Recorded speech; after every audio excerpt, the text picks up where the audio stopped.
लद्दाखर किछि स्थान को कब्जा करिछि चीन सेना। कब्जा करिथिबा अंचलर नाम मध्य घोषणा करिसारिछि। तेबे ଏହା प्रथम नुहे आगरु अनेक थर चीन एहिपरि बेईमानी करुथिबार देखा जाइछि। भारत अधीन रे थिबा अंचल को बारंबार नेबाकू प्रयास करुछि चीन सेना। 2023 रे मध्य एहिभଳି समान भाबे भारतर किछि अंचल को निज अख्तियार रे नेबाकू प्रयास करिथिला। तेबे एनै भारतर वैदेशिक मंत्रणालयर मुखपात्र निज मंतव्य रखिछन्ति।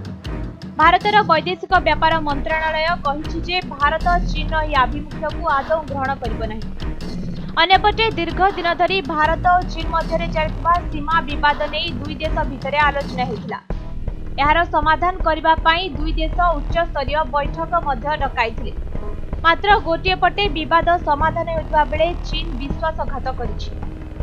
भारत पटे थिबा लद्दाखर दुई अंचल को कब्जा करने से अंचलर नाम घोषणा करिछि। सूचना योग्य जे 1962 मसीहा भारत चीन युद्ध समय यही अंचल उपरे चीन निजर आधिपत्य विस्तार करने को चाहूँ। निकटरे चीन अक्साई चिन्ह एक अंचल को चीन अधिकृत अंचल कहवा सह यार नाम घोषणा करिछि।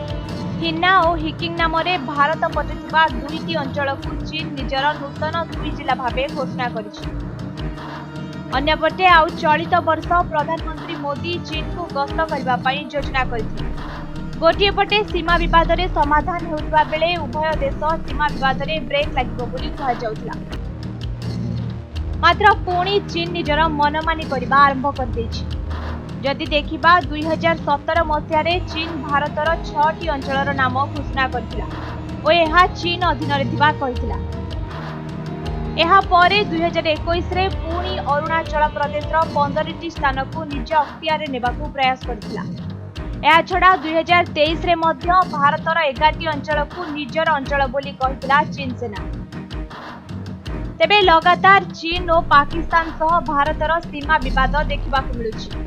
अन्यपटे अक्साई चीन अंचल रे चीन आधिपत्य देखि भारत एहाकू कड़ा भर्त्सना करिछि। ब्यूरो रिपोर्ट समय लाइव।